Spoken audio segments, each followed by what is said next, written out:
નમસ્કાર વિદ્યાર્થી મિત્રો, તપોવન ગ્રુપ ઓફ સ્કૂલ સંચાલિત આપણી વર્ચ્યુઅલ ચેનલ તપોવન સાયન્સ એકેડમીમાં રસાયણ વિજ્ઞાન શિક્ષક યશ જરીવાલા 11 સાયન્સ ચેપ્ટર નંબર 2 જેના કન્ટિન્યુ લેક્ચર નંબર 7માં ફરી તમારું હાર્દિક સ્વાગત કરે છે. વિદ્યાર્થી મિત્રો, આપણે ઘણી બધી થિયરીઓ ભણી ગયા, જેમાં આપણે પરમાણવીય સ્પીસીઝની કેટલીક અગત્યની માહિતી હતી. એ કોઈ એક પરમાણવીય સ્પીસીઝ એ અન્ય પરમાણવીય સ્પીસીઝ સાથે ક્યારે સામ્યતા દર્શાવે છે, ક્યારે ભિન્નતા દર્શાવે છે, એની પણ આપણે માહિતી મેળવી ચૂક્યા. સમજાય છે? અને હવે જે આપણે માહિતી મેળવવાના છે એ અત્યાર સુધી જે આપણે થિયરીઓ ભણી ગયા છે એના પર આધારિત જે દાખલાઓ છે એની આપણે ચર્ચા કરીએ. સો વિદ્યાર્થી મિત્રો, તમારી પાસે જે પહેલો દાખલો છે એ છે કોયડો 2.1 અને બીજો તમને દાખલો દેખાય છે કોયડો 2.2. તો સૌથી પહેલાં આપણે કોયડા 2.1ની અંદર માહિતગાર થઈશું કે આપણી પાસે 35 બ્રોમિન 80 આ તમને પરમાણવીય સ્પીસીઝની માહિતી આપી દીધી છે, જેની અંદર આપણે પ્રોટોન, ન્યુટ્રોન અને ઇલેક્ટ્રોન એની સંખ્યા આપણે ગણવાની છે. સૌથી પહેલાં તો એ ચેક કરી લો કે તટસ્થ સ્પીસીઝ છે. બરાબર, તટસ્થ સ્પીસીઝ હોવાને કારણે આપણે એનો પરમાણવીય ક્રમાંક અને પરમાણવીય દળાંક બંને આપી દીધો છે. તો સૌથી પહેલાં અહીંયા આપણે આ જ લખીએ કે અહીં 35 બ્રોમિન 80 આપેલ છે. બરાબર, આ પરમાણવીય ક્રમાંક છે અને આ પરમાણવીય ભારાંક છે. તો પરમાણવીય ક્રમાંક Z = 35 અને પરમાણવીય ભારાંક A = શું છે? બોલો, 80 છે. હવે અહીંયા આપણી પાસે તટસ્થ સ્પીસીઝ છે, તો પરમાણવીય ક્રમાંક જેટલો છે એટલી જ આપણે શું નક્કી કરી શકીએ? પ્રોટોનની સંખ્યા. અને એટલી જ આપણે શું નક્કી કરી શકીએ? ઇલેક્ટ્રોનની સંખ્યા. બરાબર, એટલે અહીંયા લખીએ પ્રોટોનની સંખ્યા = પરમાણવીય ક્રમાંક બોલો શું થશે? 35 થશે. હવે તટસ્થ સ્પીસીઝ છે ને, બરાબર, અહીંયા તમારે લખવાનું, જો લખવું હોય તો, કે તટસ્થ સ્પીસીઝ હોવાથી પ્રોટોનની સંખ્યા = ઇલેક્ટ્રોનની સંખ્યા શું આવશે? બોલો, 35 આવશે. બરાબર, ચલો પ્રોટોન અને ઇલેક્ટ્રોન બંનેની સંખ્યા મળી ગઈ. હવે ન્યુટ્રોનની સંખ્યા. સો ન્યુટ્રોનનો બીજબાર 0 છે એટલે મેં અહીંયા 0 લખ્યું છે. તો આપણે શું લખીશું? A - Z. A છે 80, Z છે 35. બરાબર, એ ટોટલ તમને મળશે 45. તો ન્યુટ્રોનની સંખ્યા કેટલી મળશે? 45. ઓકે, તો આ પ્રમાણે તમને એકચ્યુઅલી આ દાખલો તમને બહુ વિકલ્પ પર આધારિત પૂછી શકાય, પણ એ આપણને આ પ્રમાણે આખો થિયોરિટિકલ જે સોલ્યુશન છે એ મેં તમને બતાવી દીધું. ચલો, ત્યાર પછી સેકન્ડ દાખલો છે કોયડો 2.2 કે એક સ્પીસીઝની અંદર ઇલેક્ટ્રોન, પ્રોટોન અને ન્યુટ્રોન જેની સંખ્યા, જેમાં ઇલેક્ટ્રોનની સંખ્યા 18 છે, પ્રોટોન અને ન્યુટ્રોન બંનેની સંખ્યા કેટલી છે? 16 છે. બરાબર, હવે 16 છે એટલે પ્રોટોન અને ન્યુટ્રોનની સંખ્યાનો સરવાળો એટલે ડેફિનેટલી પરમાણવીય ભારાંક મળી જશે. તો આ સ્પીસીઝની આપણે શું દર્શાવવાની છે? સંજ્ઞા. સો સૌથી પહેલાં તો જે માહિતીઓ આપી છે એને આપણે લખી દેવી પડે. ચાલો, ઇલેક્ટ્રોનની સંખ્યા 18 છે, પ્રોટોનની સંખ્યા 16 છે અને ન્યુટ્રોનની સંખ્યા પણ કેટલી છે? 16 છે. ચલો, રેડી? ચલો, હવે આના ઉપરથી આપણે પરમાણવીય ભારાંક લઈ લઈએ.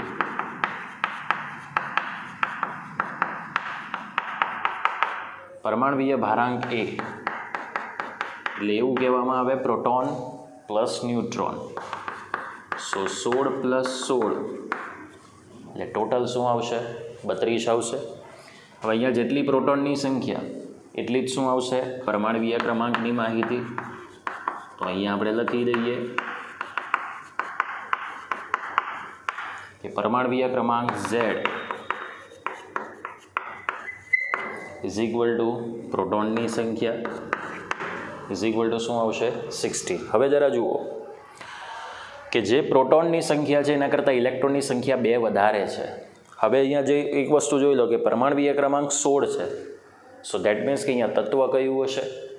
બોલો, સલ્ફર હશે. એટલે અહીંયા લખવાનું કે અહીં પરમાણવીય ક્રમાંક 16 હોવાથી તે તત્વ બોલો સલ્ફર છે. પણ અહીંયા બીજો પણ મુદ્દો એ લખવાનો કે અહીં ઇલેક્ટ્રોનની સંખ્યા એ પ્રોટોનની સંખ્યા કરતાં 2 વધુ છે. તેથી સલ્ફરનો વીજભાર -2 થશે. બરાબર. ચલો, એના ઉપરથી આપણે શું નક્કી કરી શકીએ વિદ્યાર્થી મિત્રો? સ્પીસીઝની સંજ્ઞા નક્કી કરી શકીએ. ચલો, સ્પીસીઝની સંજ્ઞામાં તત્વ કયું આવશે? સલ્ફર. પરમાણવીય ક્રમાંક 16, પરમાણવીય ભારાંક બોલો 32 અને વીજભાર કયો આવશે? -2. બરાબર. જો તમે આ પ્રમાણે આખું સંપૂર્ણ ડિસ્ક્રિપ્શન્સ લખશો તો તમને દાખલો સોલ્વ કરવાની ખૂબ મજા આવશે. તો આ છે આપણી પાસે કોયડો 2.1 અને આપણી પાસે બીજો દાખલો છે કોયડો 2.2. સમજાઈ ગયું?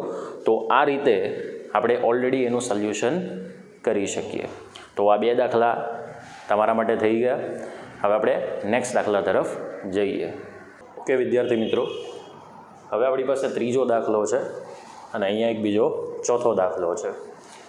સ્વાધ્યાય 2.3. આ દાખલામાં આપણને શું કહેવા માંગે છે કે તમને આ બધી સ્પીસીઝ આપી છે. એ સ્પીસીઝની અંદર આપણે ન્યુટ્રોન અને પ્રોટોન એમની સંખ્યા શોધવાની છે. ટેક્સ્ટબુકની અંદર જોશો તો જેટલી પણ તમને પરમાણવીય સ્પીસીઝ દેખાય છે એ બધી તમને આ પ્રકારે આડી આપી જ છે, અલ્પવિરામ કરીને. બરાબર. તમારે એ લખવાનું અને ત્યાર પછી તમારે આ કોષ્ટક ડ્રો કરવાનું છે, જે મેં સીધું તમને અહીંયા બતાવી દીધું છે. કારણ કે જો હું કોષ્ટક ડ્રો કરું પછી હું તમને એક્સપ્લેનેશન કરું તો તમારો મારો બંનેનો સમય બરબાદ થાય. ઓકે, સો થોડુંક ફોકસ કરીએ.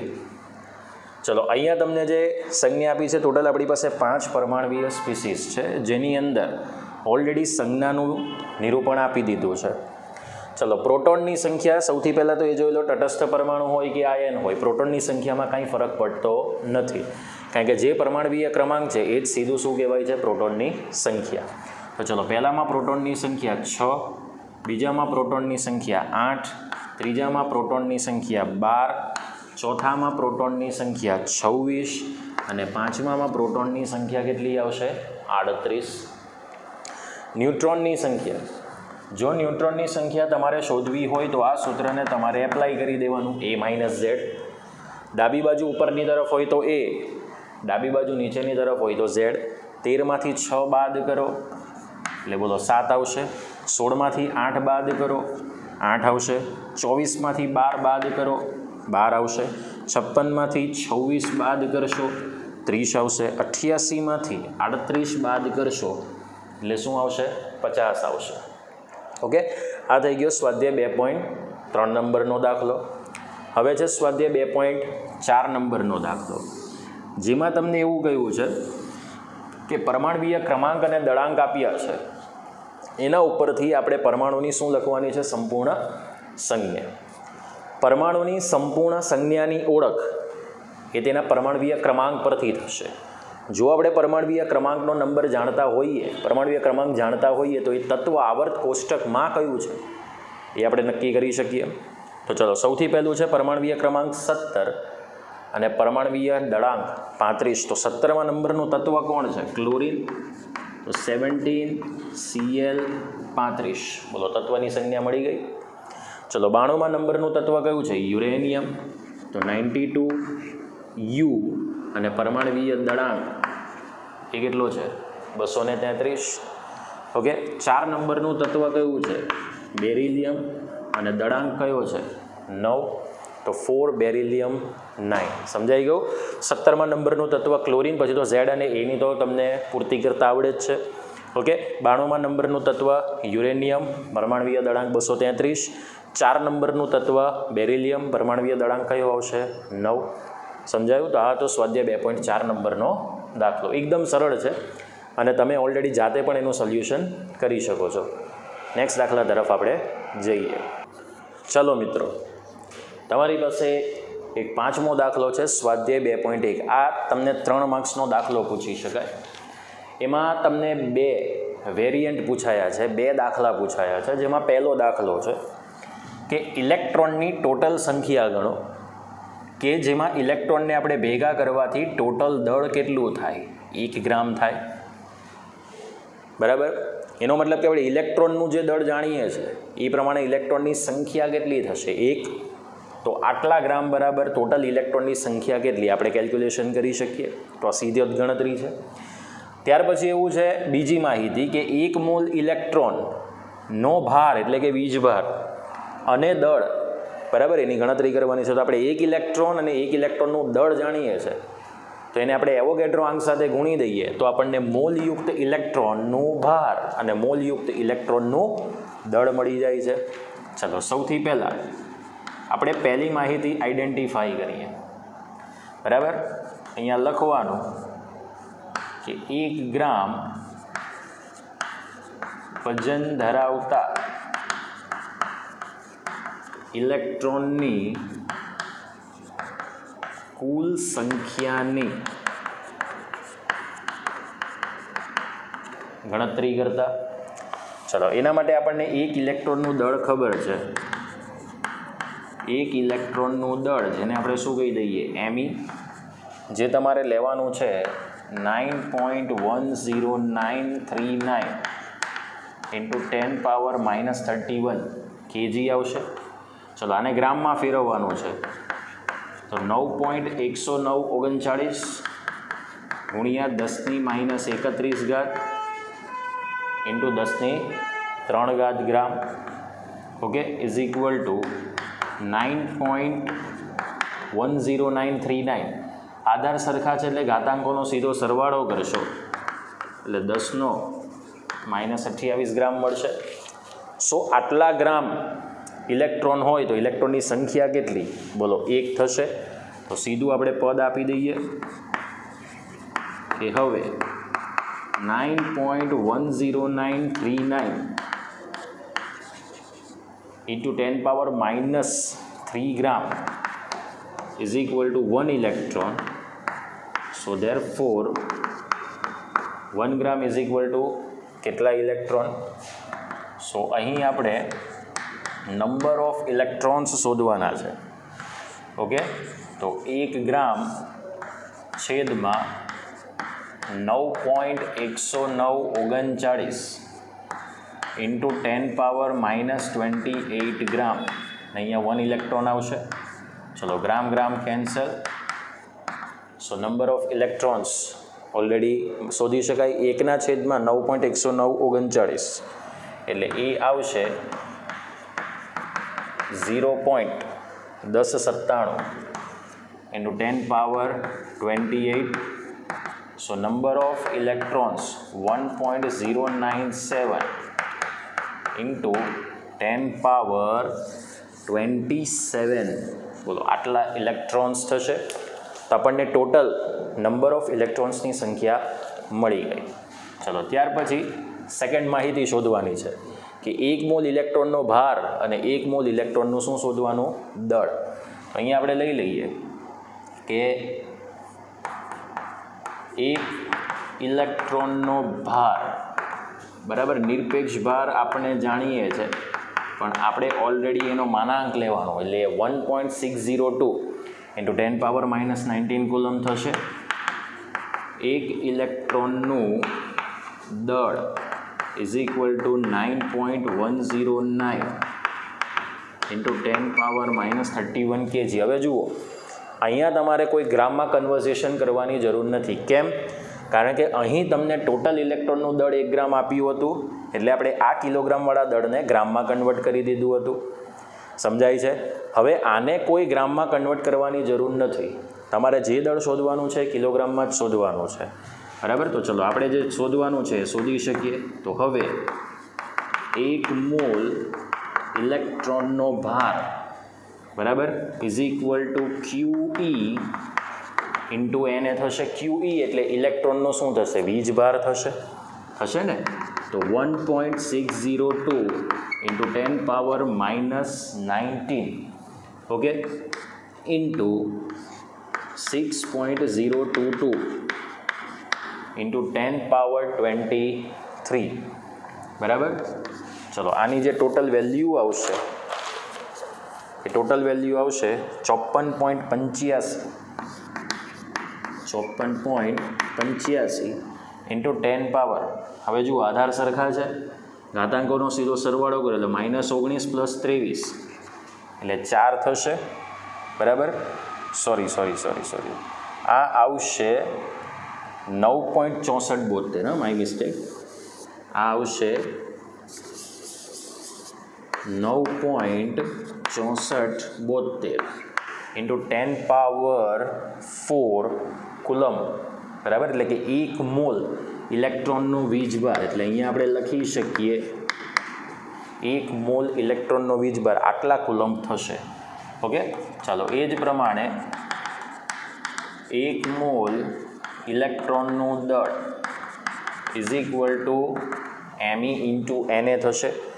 ચલો MEની વાત કરીએ તો 9.139 ઇન્ટુ 10 પાવર -31 અને એવોગેડ્રો આંકનું મૂલ્ય મૂકો 6.022 ગુણ્યા 10⁻23, ઓકે. તો આ બેનો ગુણાકાર મળશે 54.85, બરાબર, ઇન્ટુ 10 પાવર આ -31 + 23 એટલે શું આવશે? -8 એટલે 5.485 ઇન્ટુ 10 પાવર -7 kg પ્રતિ મોલ ઇલેક્ટ્રોન, એટલે કે 1 મોલ ઇલેક્ટ્રોનનું દળ એ આટલા કિલોગ્રામ થશે. સિમ્પલ દાખલો છે. કદાચ 1 માર્ક્સ તમને 3 માર્ક્સમાં પૂછે તો 1 માર્ક્સ આ ગણતરીનો, 1 માર્ક્સ આ ગણતરીનો, 1 માર્ક્સ આ ગણતરીનો તમને બાયફર્ગેટ કરીને પૂછી શકાય. તો આ તો તમારી પાસે અગત્યનો દાખલો સ્વાધ્યાય 2.1. વિદ્યાર્થી મિત્રો, મોલ કન્સેપ્ટ આવે તો જે ક્વોન્ટિટી માટે જે વસ્તુ શોધવાની હોય એને એવોગેડ્રો આંક સાથે ગુણી દેવાની. ક્વોન્ટિટી પરથી મોલ સંખ્યા શોધવાની હોય, ક્વોન્ટિટી પરથી મોલ સંખ્યા, બરાબર, તો તમારે ગુણોત્તર લેવો પડે. સમજાય છે? પણ જો કોઈ પર્ટિક્યુલર ક્વોન્ટિટી શોધવાની હોય, બરાબર, તો તમારે મોલ સંખ્યા સાથે એને ગુણાકાર જ કરવો પડે. આ વસ્તુ આપણે ઓલરેડી જોઈ ચૂક્યા છે, પણ અહીંયા મોલ કન્સેપ્ટની કોઈ વાત જ નથી, બરાબર. અહીંયા 1 મોલ ઇલેક્ટ્રોનનો ભાર, મોલ કન્સેપ્ટનો ઉપયોગ થાય છે, પણ એ જે 3 સૂત્રો જોયા છે એવા સૂત્રો અહીંયા એપ્લાઇડ થશે નહીં. હા, થશે, પણ એ પાછળ દાખલા આવશે ને ત્યારે, ઓકે. સો હવે તમને સમજ પડી ગઈ કે આ દાખલો કઈ રીતે થાય છે. હવે આપણે નેક્સ્ટ દાખલા તરફ જઈએ. ઓકે, હવે આપણી પાસે આગળનો દાખલો છે સ્વાધ્યાય 2.35. જો કાર્બન પરમાણુનો વ્યાસ 0.15 નેનોમીટર હોય તો આપણે કાર્બન પરમાણુની સંખ્યા ગણવાની છે કે જેને 20 સેન્ટીમીટર લાંબી લાઇનની સ્કેલ ઉપર સીધી લીટીમાં એકબીજાની નજીક ગોઠવી શકાય. તો આપણે 20 સેન્ટીમીટર લાંબી સ્કેલ છે જેની અંદર આપણે કેટલા ઇલેક્ટ્રોન્સને એકબીજાની ખૂબ જ નજીક ગોઠવી શકીએ, બરાબર, એ આપણે નક્કી કરવાનું છે. સો દેટ મીન્સ કે અહીંયા કાર્બન પરમાણુનો તમને વ્યાસ આપી દીધો છે 0.15 નેનોમીટર. નેનોનો ગુણક મૂકીને આપણે એને લંબાઈના SI એકમમાં ફેરવી દઈશું. એટલે કે જ્યારે આટલું અંતર હશે તો એક કાર્બન પરમાણુ ગોઠવાય, તો આટલું અંતર આપણે લઈએ, બરાબર, તો આપણે કેટલા કાર્બન પરમાણુ ગોઠવી શકીએ એ પ્રમાણે આપણે જોવાનું છે. તો અહીંયા આપણે લખીએ કે અહીં કાર્બન પરમાણુનો વ્યાસ, બરાબર, જેને ડાયામીટર કહેવાય D, એ છે 0.15 નેનોમીટર. નેનોનો આપણે શું મૂકી દઈએ? ગુણક. સો 0.15 ઇન્ટુ 10 પાવર -9 મીટર થશે. 1.5 ઇન્ટુ 10 પાવર -10 મીટર. ઓકે, ચલો ત્યારબાદ સ્કેલની લંબાઈ જેને આપણે એલ કહીશું એ કેટલી છે? 20 સેન્ટીમીટર. સો 20 ગુણ્યા 10⁻² મીટર. એટલે આપણે અહીંયા લખી દઈએ 2.0 ઇન્ટુ 10 પાવર -1 મીટર થશે. એકથી મોટી સંખ્યા છે, ડાબી તરફ આવો એટલે આમાં એક ઘાતાંક ઘટશે એટલે 10 પાવર -1 મીટર થાય. ઓકે, ચલો હવે આપણે સીધું પદ આપવાનું છે કે આટલું અંતર હોય ત્યારે એક કાર્બન પરમાણુ, તો આટલું અંતર હોય ત્યારે કેટલા કાર્બન પરમાણુ? તો 1.5 ગુણ્યા 10⁻10 મીટર જેટલું અંતર ઇઝ ઇક્વલ ટુ એક કાર્બન પરમાણુ. So therefore 2.0 into 10 power -1 metre is equal to કેટલા કાર્બન પરમાણુ? સો ધેરફોર કાર્બન પરમાણુની સંખ્યા is equal to 2.0 into 10 power -1 metre છેદમાં 1.5 ઇન્ટુ 10 પાવર -10 મીટર ઇન્ટુ એક કાર્બન પરમાણુ. Metre metre unit cancel out થશે. 2/1.5 કરશો. ચલો 2/1.5 કરો એટલે એ તમને પ્રાપ્ત થશે 1.33 ઇન્ટુ 10 પાવર -10 ઉપર જાય તો +10 ઇન્ટુ 10 પાવર -1 એટલે 10 પાવર +9 થશે. સો 1.33 ગુણ્યા 10⁹ કાર્બન પરમાણુઓ. સમજાઈ ગયું? તો આ હતો. ઓકે, હમણાં જે આપણે દાખલો ગણી ગયા સેમ એ જ મુજબનો અહીંયા આપણી પાસે દાખલો છે સ્વાધ્યાય 2.36નો કે 2 ગુણ્યા 10⁸ કાર્બન પરમાણુ જ્યારે એકબીજાની નજીક ગોઠવાય એટલે ટોટલ લંબાઈ થઈ ગઈ. જો વ્યવસ્થાની લંબાઈ 2.4 સેન્ટીમીટર હોય તો આપણે કાર્બન પરમાણુની શું શોધવાની છે? ત્રિજ્યા શોધવાની છે. બરાબર? ચલો અહીંયા આપણી પાસે ઓલરેડી જે માહિતી છે એમાં કાર્બન પરમાણુની ત્રિજ્યા શોધવા માટે આપણે કાર્બન પરમાણુનો શું શોધવો પડશે? વ્યાસ શોધવો પડે. ત્રિજ્યા એ વ્યાસ કરતાં કેવી થાય? અડધી થશે. બરાબર? તો ચલો વ્યવસ્થાની લંબાઈ ઓલરેડી કેટલી છે? તો વ્યવસ્થાની લંબાઈમાં એવું કહ્યું છે કે 2.4 સેન્ટીમીટર જેટલી કુલ વ્યવસ્થાની લંબાઈ હોય ત્યારે આટલા કાર્બન પરમાણુ હોય. બરાબર? તો એક કાર્બન પરમાણુ હોય ત્યારે વ્યવસ્થાની લંબાઈ કેટલી એવું આપણે નક્કી કરી શકીએ છીએ. એક કાર્બન પરમાણુનો શું નક્કી કરશે? વ્યાસ. તો ચલો અહીં કાર્બન પરમાણુઓની ચલો વ્યવસ્થાની પહેલાં લંબાઈ લખી દઈએ. સો વ્યવસ્થાની લંબાઈ is equal to 2.4 centimetre is equal to 2.4 into 10 power -2 metre થશે. હવે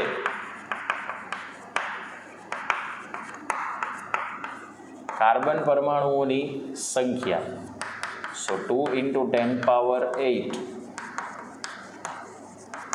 કાર્બન પરમાણુઓ થશે. ઓકે, ચાલો હવે આપણે શું કરીએ? સીધું જ પદ મારવાનું છે કે 2 ગુણ્યા 10⁸ કાર્બન પરમાણુઓ is equal to 2.4 into 10 power -2 metre જેટલું અંતર થાય. સો ધેરફોર એક કાર્બન પરમાણુ ગોઠવવું હોય તો આપણે કેટલા મીટર અંતરની જરૂર પડે છે? કાર્બન પરમાણુનો શું આવશે? વ્યાસ આવશે. સો ધેરફોર કાર્બન પરમાણુનો વ્યાસ ઇઝ ઇક્વલ ટુ પદ મારી દઈશું. એક કાર્બન પરમાણુ is equal to 2 into 10 power 8 carbon પરમાણુ ઇન્ટુ 2.4 ઇન્ટુ 10 પાવર -2 મીટર થશે. બરાબર? ચલો 2.4 બાય 2 બરાબર, એટલે ટોટલ કેટલું થશે બોલો 1.2 થશે કે નહીં, થાય ને 1.2 ઇન્ટુ 10 પાવર, આ 8 ઉપર જાય એટલે -8 થઈ જશે, એટલે 10 પાવર બરાબર -10 મીટર, એટલે 1.2 ગુણ્યા 10⁻10 મીટર બરાબર, ડાયામીટર કહેવાય, એટલે આપણે એને સ્મોલ ડી કહી દઈએ. તો ચાલો હવે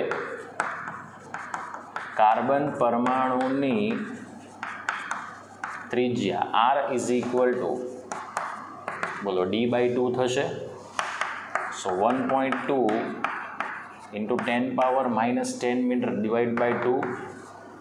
So therefore R is equal to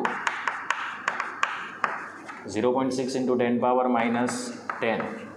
So 6.0 into 10 power -11 metre થશે કે નહીં.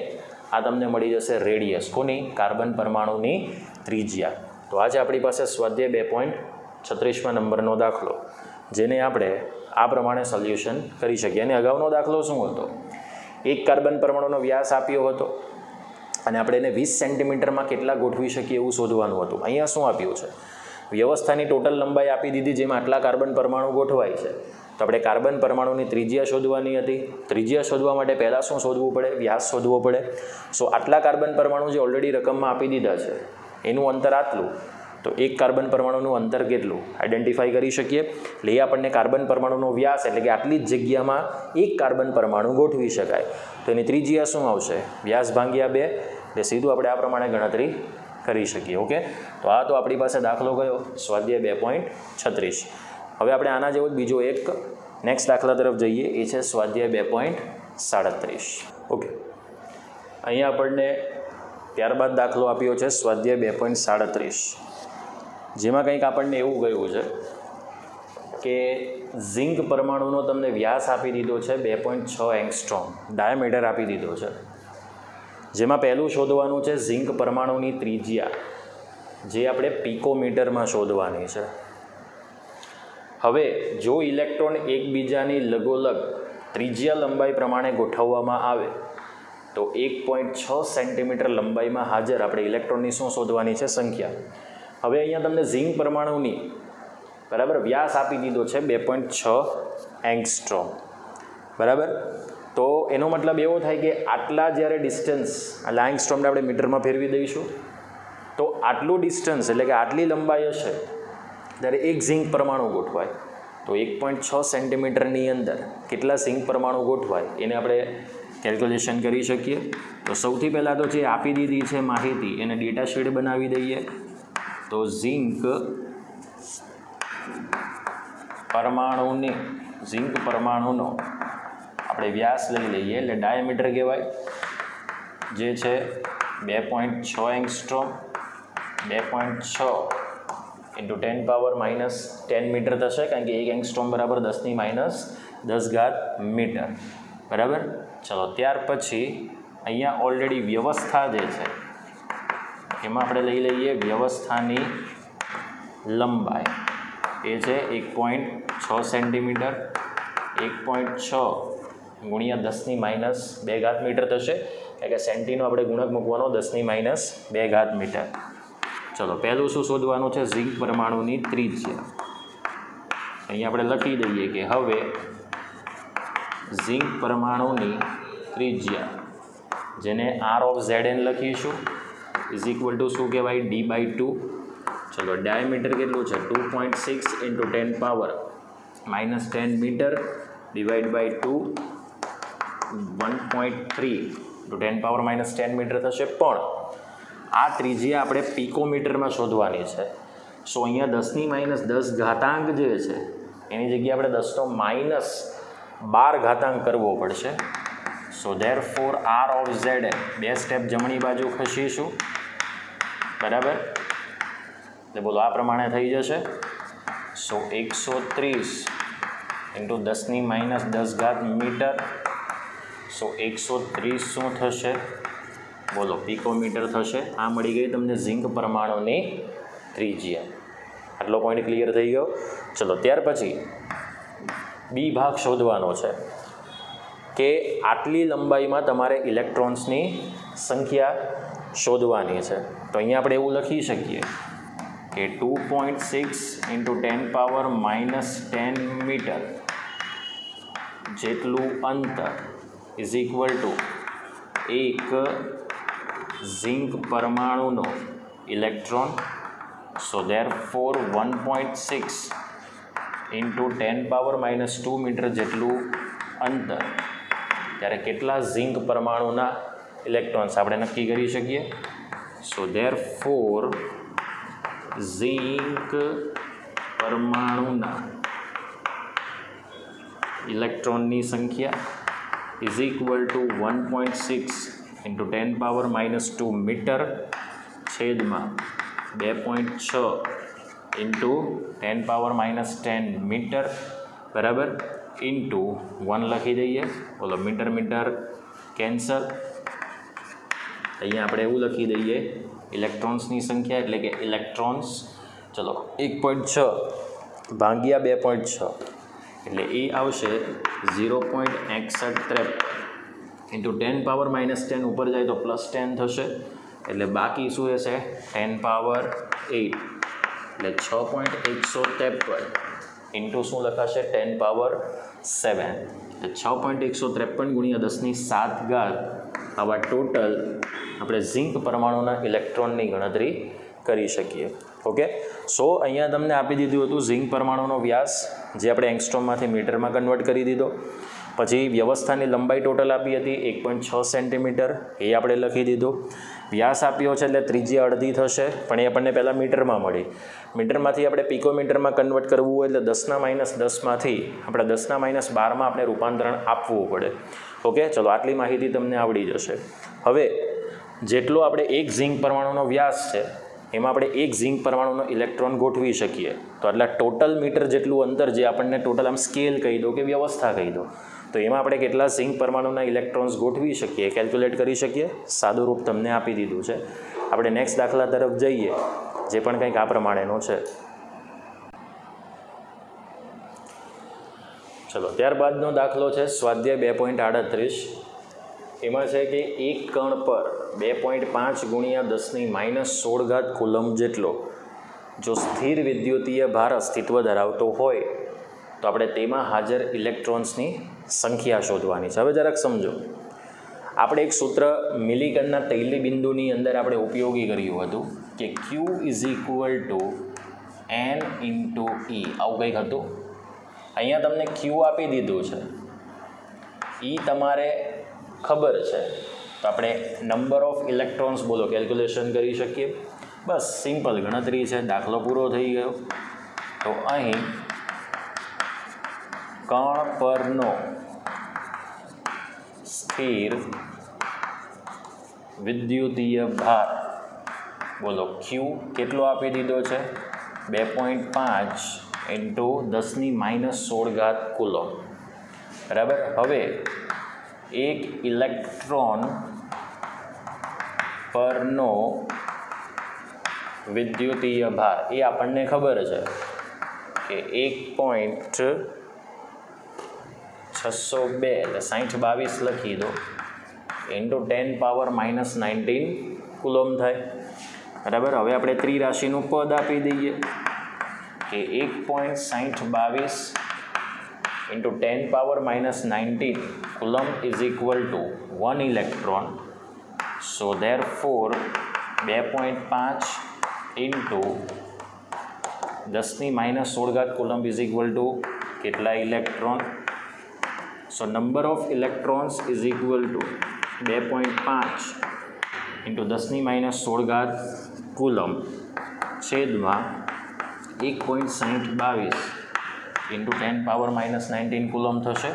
ચાલો 2.5 ભાગ્યા 1.6022 તો એ આવશે 1.56. ઓકે, ઇન્ટુ 10⁻−19 ઉપર જાય તો +19 થશે. તો 10⁻16 ઇન્ટુ 19 એટલે 1.56 ગુણ્યા 10⁻3. હવે જો તમારે આને પણ કેન્સલ કરવા હોય તો કરી શકાય. 2 અને ત્રીજું શૂન્ય આવશે ઇન્ટુ 10 પાવર -3 10 પાવર 3 બોલો ઇલેક્ટ્રોન્સ થશે, આ કેન્સલ આઉટ થશે. So therefore number of electrons is equal to 1560 electron એ આટલા સ્થિર વિદ્યુતીય ભાર ધરાવતા કણ ઉપર અસ્તિત્વ ધરાવતા હશે. સમજાઈ ગયું? તો આ રીતે આપણે એક સાદી નાનામાં નાની કેલ્ક્યુલેશન કરી શકીએ. સેમ હવે આના જેવો જે કંઈક બીજો દાખલો છે એને આપણે આગળ મૂવ કરીએ. ચલો વિદ્યાર્થી મિત્રો, હવે આગળનો દાખલો છે સ્વાધ્યાય 2.39. મૂલિકણના પ્રયોગમાં તેલ બિંદુ ઉપર ચળકતા એક્સ કિરણો દ્વારા જે તેલ બિંદુ ઉપર સ્થિર વિદ્યુતીય પ્રાપ્ત થાય છે એ છે -1.282 ગુણ્યા 10⁻18 કુલમ. હવે જુઓ અહીંયા માઇનસ કેમ છે? કારણ કે આપણે મૂલિકણના તૈલી બિંદુ પ્રયોગમાં જોયું છે કે ટેલિસ્કોપ દ્વારા તૈલી બિંદુને જ્યારે અવલોકિત કરવામાં આવે છે તો આ તેલ બિંદુ એક ક્ષકિરણમાંથી આયનીકૃત થતા ઇલેક્ટ્રોનનો વીજભાર પોતાની ઉપર ગ્રહણ કરે છે.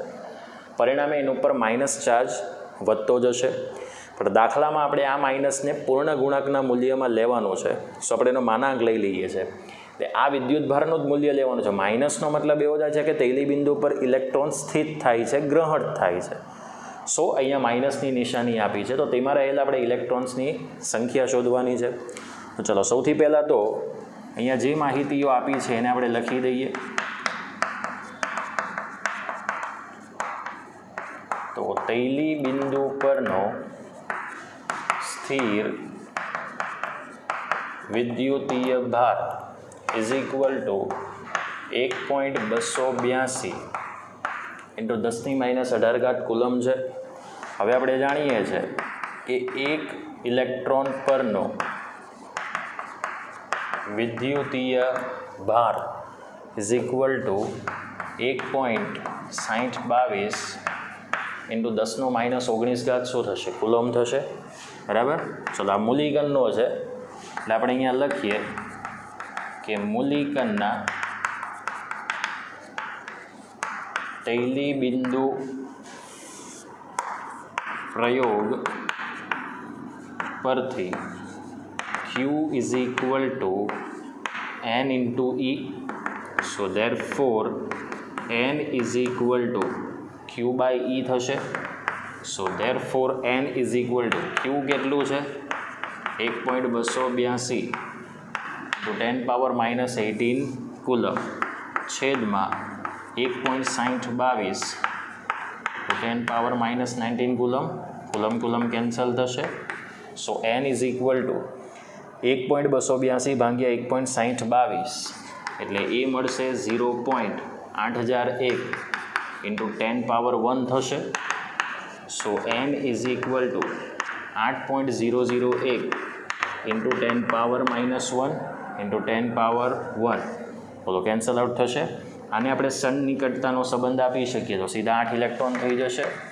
સો N ઇટ્સ નિયર બાય બોલો કેટલા ઇલેક્ટ્રોન થશે? 8 ઇલેક્ટ્રોન આપણને જોવા મળશે. એટલે જ્યારે આપણી પાસે તૈલી બિંદુ પર આટલા કુલમ વિદ્યુતભાર હોય તો એમાં ટોટલ આપણે ઇલેક્ટ્રોનની સંખ્યા કેટલી મેઝર કરી શકીએ? 8 ઇલેક્ટ્રોન એ મેઝર કરી શકીએ. ઓકે, તો આ દાખલો હતો સ્વાધ્યાય 2.39. સો વિદ્યાર્થી મિત્રો, આપણે આ 7મા નંબરના લેક્ચરમાં આપણે આટલા દાખલા ગણ્યા છે. એ તમારે ઓલરેડી વ્યવસ્થિત એક વખત પાકી બુકમાં અને એક વખત રફ પેજની અંદર ગણી લેવા. ઓકે, નેક્સ્ટ લેક્ચરમાં આપણે બીજા કેટલાક દાખલાઓ માટેની ચર્ચા કરીશું. જય હિન્દ, જય ભારત.